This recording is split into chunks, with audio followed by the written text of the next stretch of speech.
성경 말씀은 누가복음 9장입니다. 누가복음 9장. 신약 성경 105페이지 누가복음 9장 1절에서 6절까지입니다.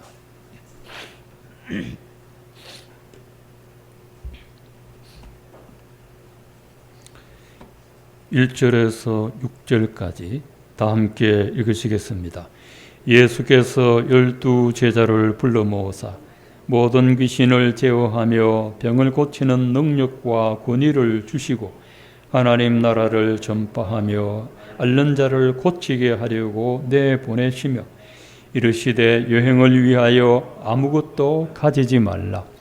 지팡이나 배낭이나 양식이나 돈이나 두보롯을 가지지 말며 어느 집에 들어가든지 거기서 머물다가 거기서 떠나라. 누구든지 너희를 영접하지 아니하거든 그 성에서 떠날 때에 너희 발에서 먼지를 떨어버려 그들에게 증거를 삼으라 하시니 제자들이 나가 각 마을에 두루 다니며 곳곳에 복음을 전하며 병을 고치더라. 아멘. 2007년에 개봉한 영화가 있습니다. 제목이 버킷리스트라는 영화입니다. 평생 가난한 정비공으로 힘들게 살아온 카트라는 주인공이 있습니다.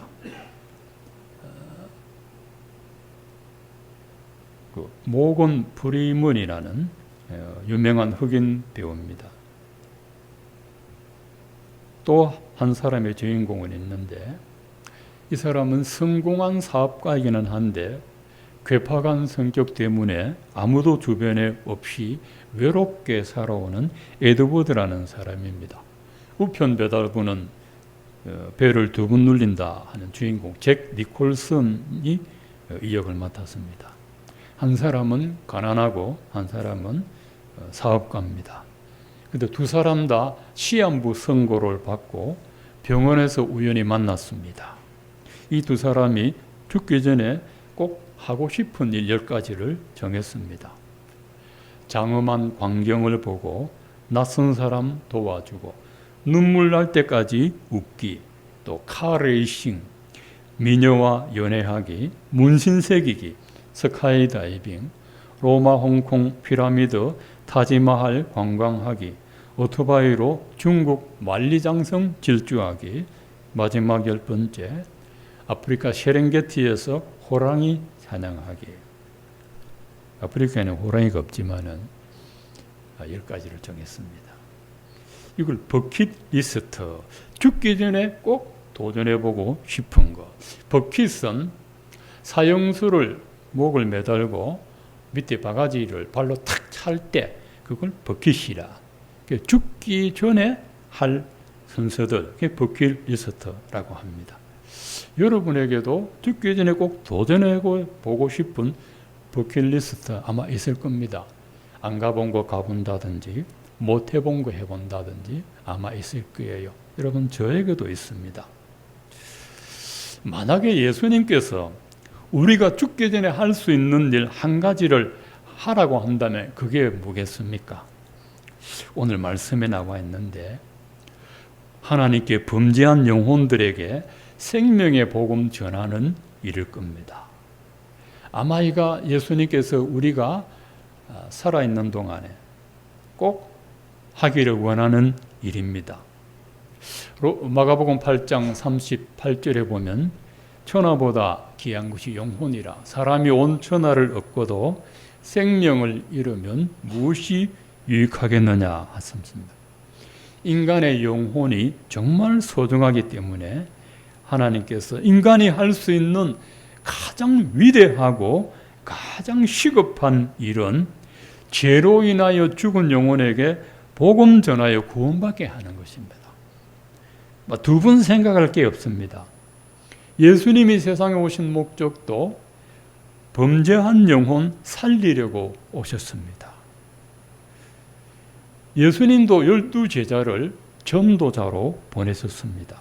오늘 말씀 들으시면서 영혼 구원에 대한 관심이 다시 살아났으면 합니다. 제가 처음 예수를 만나고 제일 먼저 한 행동은 복음 전하는 거였습니다. 내가 만난 하나님을 형제들과 직장 동료들과 친구들에게 거침없이 전했습니다.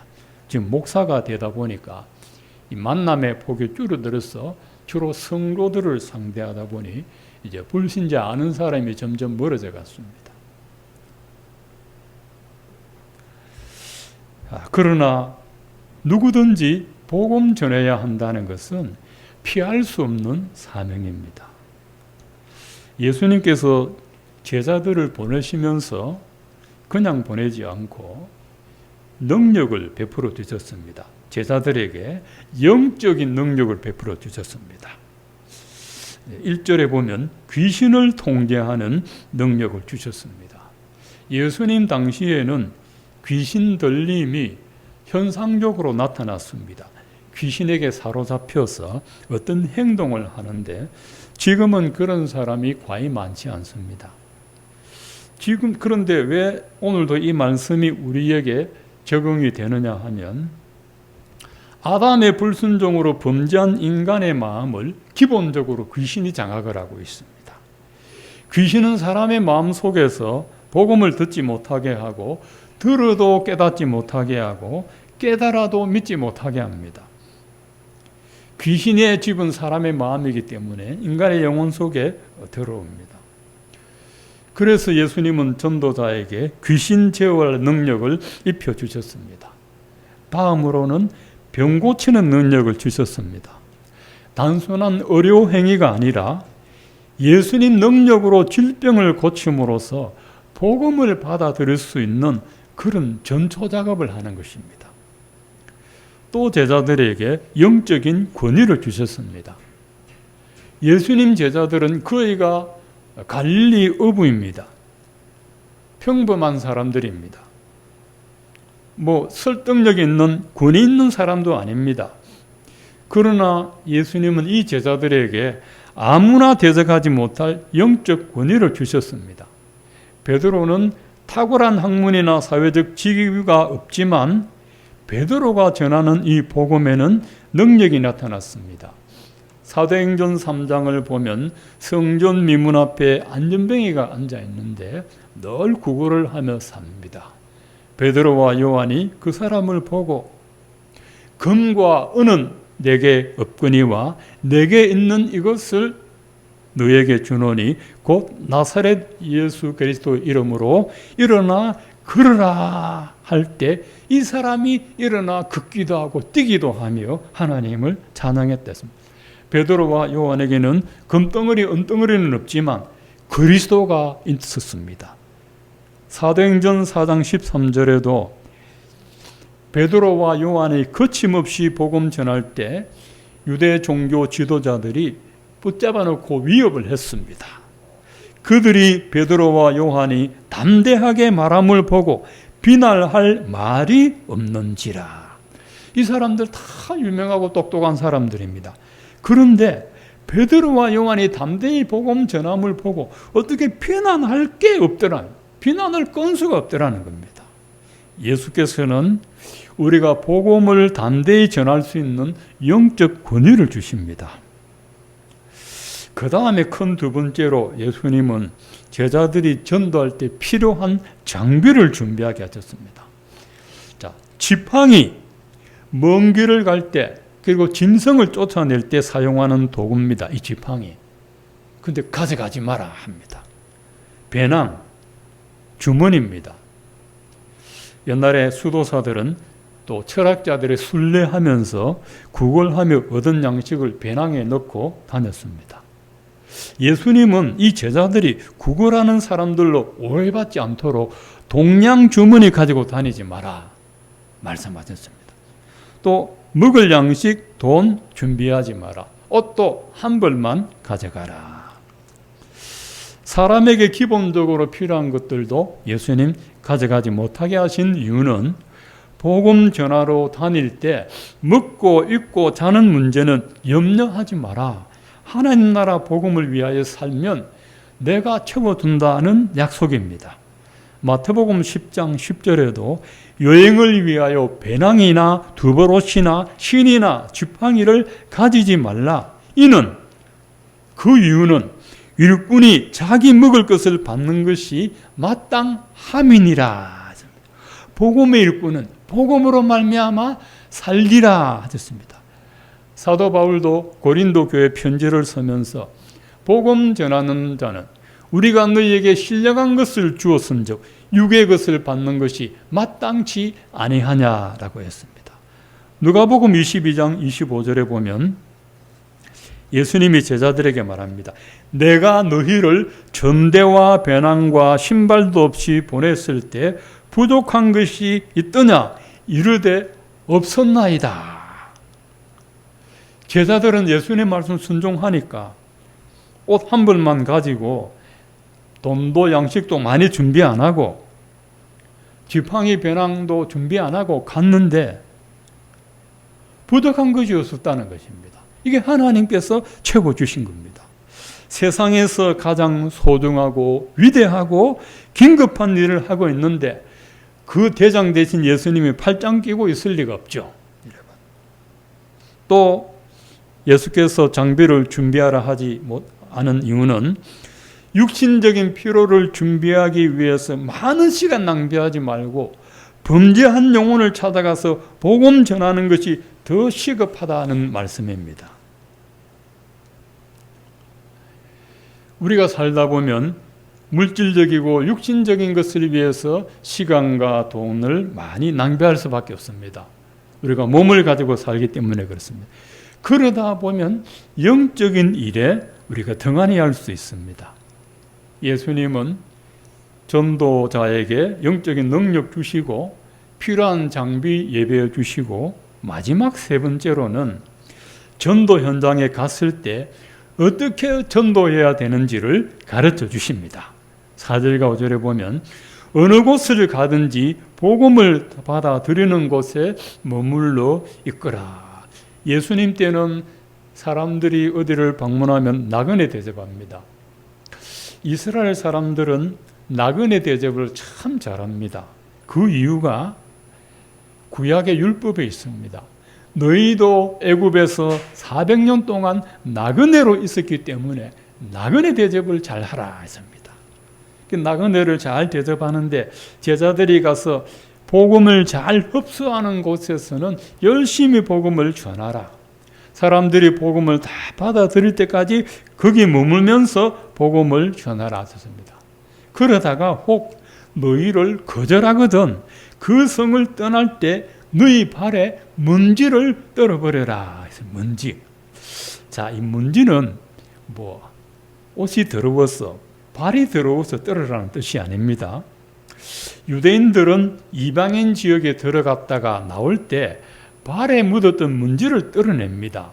왜 그랬냐 하면 이방인들의 땅에 먼지까지도 부정하기 때문에 털어버리고 나왔다는 것입니다. 곧 이 얘기는 누가 복음을 거절하면 그를 이방인처럼 취급하라.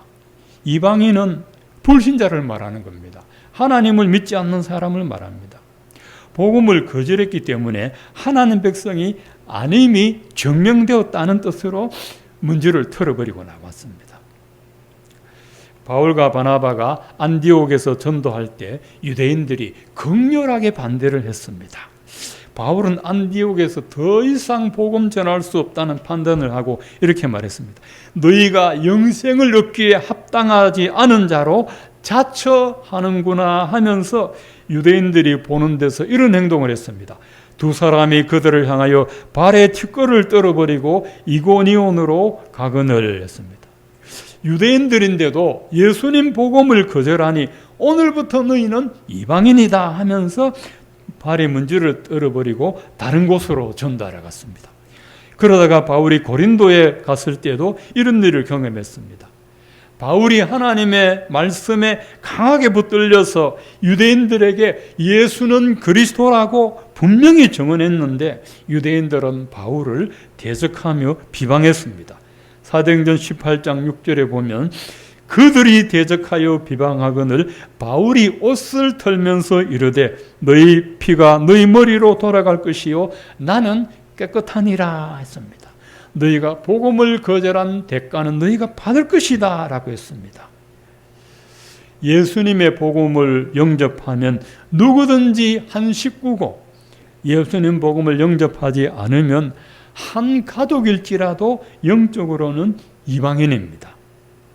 어떤 사람이든지 막론하고 복음의 진리와 은혜를 함께 공유할 수 없다면 이방인과 같습니다. 한 교회 안에서도 영적으로 이방인 같은 사람이 있습니다. 평생 교회 다니는데 그 입에서 십자가 한마디 안 나오고 예수 그리스도 한마디 안 나오고 하나님의 은혜와 사랑이 안 나오는 그런 영적인 이방인 같은 사람을 여러분 만날 수 있습니다. 오늘 말씀을 정리하면 제가 3가지로 정리하겠습니다. 여러분 죽기 전에 할 수 있는 가장 보람 있는 일, 꼭 해야 할 일, 그리고 무엇보다 우선적으로 해야 하는 일이 있으면 죽은 영혼에게 복음 전하는 일입니다. 이거보다 시급한 건 없습니다. 2번째로 여러분이 복음을 전하면서 살아가면 하나님께서 반드시 여러분 삶에 필요한 것들을 채우시고 부족함 없게 하십니다. 너희는 먼저 그의 나라와 그의 의를 구하라. 하나님 나라 복음을 위하여 살면 이 모든 것을 더하시리라 약속하셨습니다. 세상에서 가장 존귀한 일은 이 존귀한 일을 하는 사람을 하나님은 틀림없이 도와주십니다. 그래서 전도하다가 물질적인 어려움을 당할까 염려하지 않아도 됩니다. 3번째로 여러분이 성읍에 종사하면서 동시에 복음 전하는 이것이 힘들고 번거롭습니다. 그럴지라도 복음 전하는 것을 멈추어서는 안 됩니다. 왜냐하면 저와 여러분도 누군가의 전도를 통해서 복음을 들었고 진리를 깨달았고 예수를 믿음으로 구원을 받았기 때문에 그렇습니다. 전도 통계학자의 말에 의하면 한 사람이 예수를 믿기까지 22명의 사람에게 전도를 받는다는 통계가 있습니다. 저와 여러분은 22번째 사람에게 전도받아서 여기 앉아 있는 겁니다. 마지막 사람이 그 사람이 다 한 게 아닙니다. 21명이 기도하면서 애써 씨를 뿌려놨습니다. 그런데 마지막 사람이 그 기회를 잡은 것이죠. 22명이겠습니까? 수천 명에 듣고도 안 믿는 사람이 있는데 하나님의 택한 자는 언젠가는 돌아오게 됩니다. 예수님은 우리를 지옥에서 건져내 주시기 위해서만 우리를 부르신 것이 아닙니다. 우리를 지옥 권세에서 불러내시고 하나님 자녀가 되게 하시고 아직도 복음을 모른 채 살아가는 죽은 영혼들에게 생명의 주님을 전하게 하시려고 우리를 불러주셨다는 것을 잊지 말아야 합니다. 저는 복음을 알기 전에는 눈에 보이는 세상 것이 부럽고 그것이 목표고 목적이었습니다. 그러다가 성령을 받고 180도 변화되어서 내 눈에 보이는 것은 사람의 영혼입니다. 저 사람 예수 만났을까? 저 사람 거듭났을까? 저 사람 성령 받았을까? 저 사람 천국 지옥을 믿을까? 저 사람 성경 말씀을 믿을까? 이게 주 관심사였습니다. 그게 아니면은 영적으로 이방인이기 때문에 버림받은 자이기 때문에 그렇습니다. 한 선교사 얘기를 말씀드리겠습니다. 1921년 아프리카 콩고에 선교사로 파생된 데이비드라는 스웨덴 선교사 이야기입니다. 임신 중인 아내가 말라리아에 걸려서 딸을 출산한 후에 죽었습니다. 아내가 없자 남편은 갓난 아기를 입양시켜버리고 본국으로 돌아갔습니다. 이 선교사가 하나님이 날 버렸어 원망하면서 본국에 돌아가서 선교 생활을 하지 않습니다. 오랜 세월이 흘렀습니다. 이 아버지 나이가 73세가 됐습니다. 약 50년의 세월이 흘렀습니다. 그 사이에 이 딸은 예수 믿는 미국의 가정에 입양되어서 훌륭하게 자라고 어느 잡지를 보다가 아프리카 선교하다가 돌아가신 엄마를 알게 되고 아버지가 스웨덴에 있다는 것을 알고 찾아갔습니다. 아버지는 재혼을 해서 다른 자녀를 놓고 알코올 중독자가 되어서 방탕하게 살고 있었습니다. 이 딸이 아버지를 만나서 내가 아버지 딸이라고 말을 하니까 이 아버지가 미안하다. 내가 너를 버려서 미안하다라고 합니다. 그런데 이 딸이 아버지 걱정 마세요. 하나님께서 나를 지켜주셨어요. 이 말 딱 하니까 아버지가 확 하나님 얘기하지 마. 하나님 날 버렸어. 이 아버지가 선교할 때 콩고 원주민들이 들어오지 못하게 접근 금지령을 내려서 전도할 수가 없었어요. 그러다가 거기서 먹을 과일을 사기 위해서 그 콩고의 어린 소년 한 사람을 만날 수가 있었어요. 그 아이에게 과일을 사면서 그 아이에게 전도만 한 것이 유일한 선교였습니다. 그런데 그 딸이 나중에 알려줍니다. 아버지가 전도한 그 어린 소년 있죠. 그 어린 소년이 예수 믿어서 그 원주민 600명 다 전도해서 예수 믿었어요. 아버지 실패한 게 아니에요. 엄마가 돌아가신 거 실패한 게 아니에요. 그 한 소년을 통해서 콩고 원주민들 다 예수 믿는 사람들이 되었습니다. 그 말을 해주었습니다. 그 데이빗 선교사가 천국에 가면 50년 전에 선교했던 콩고 그 원주민들 만날 거 아닙니까? 저와 여러분이 장차 천국 갔을 때 거기에 여러분의 전도 때문에 천국에 들어온 한 영혼이라도 만날 수 있다면 그보다 당연한 일이 있겠습니까? 그거보다 반가운 일이 있겠습니까? 이 데이빗 선교사는 50년 전에 선교 실패했고 한 사람도 예수 안 믿었다고 낭망했는데 그게 아니었습니다. 전도는 눈에 바로 보이지 않습니다. 저도 참 궁금합니다. 저 때문에 지옥 간 사람이 많은지 천국 간 사람이 많은지는 모르지만 저도 나름대로 전도를 했습니다만 그 사람이 예수 믿었는지 어떻게 된지는 알 길은 없습니다. 그런데 천국에 가면 내가 전도한 그 사람, 내가 전한 복음을 듣고 천국에 온 사람이 한 명만 있어도 나는 감사할 거예요. 박 목사, 네가 전도해서 내가 예수 믿고 천국에 왔다. 나만 온 게 아니라 나도 다른 사람 전도해서 왔다. 한 사람이라도 있다면 우리 인생은 성공한 줄로 믿습니다. 그런데 여러분, 평생 동안 여러분 뼈 빠지게 고생하고 열심히 눈코 뜰 수 없이 살았다고 하지만 천국에 내가 전도하여 천국에 온 영혼이 한 명도 없다면 그거보다 민망한 일은 없을 겁니다. 그래서 여러분, 앞으로 우리가 살아갈 일이 많습니다. 다음에 해야지, 다음은 인터넷 볼 때나 필요하고 오늘 해야 됩니다, 여러분. 제가 저는 만학도라서 서면 물리학원 종합반에 대학 입시반에 가니까 요즘은 개인정보 때문에 이런 말하면 안 돼요. 국어 선생님이 있어요. 아주 학생들이 많이 앉아. 강의를 하다가 그분 나이가 50이라 40이라 그래서 내가 전도를 한번 했어요. 하니까 아직 인생이 많이 남아서 인생을 좀 더 즐기다가 한 50대면 내가 생각해보지 이러더라고요. 선생님 그때까지 어떻게 될지 모르는데요. 지금 예수 믿으셔야죠.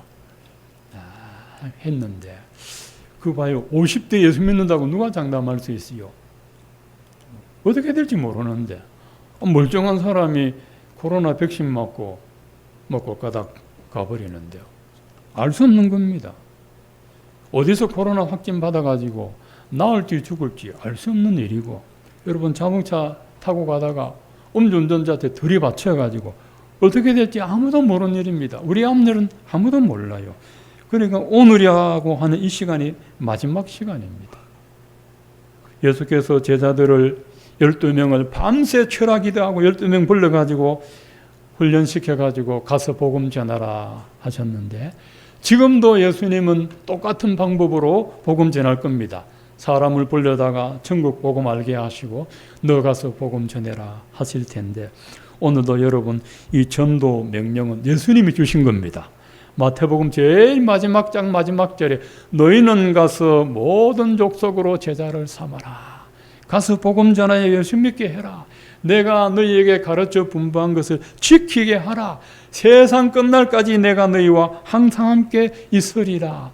복음 전하는 자에게 주님이 항상 함께 하시고 도와주심을 여러분 믿으시기 바랍니다. 아무쪼록 저와 여러분만 예수 믿는 것이 아니라 우리 때문에 천국에서 믿음의 형제 자매를 만날 그날을 생각하면서 우리가 이 복음의 전도의 부담을 가지고 살아가는 저와 여러분 되시기를 축원드립니다.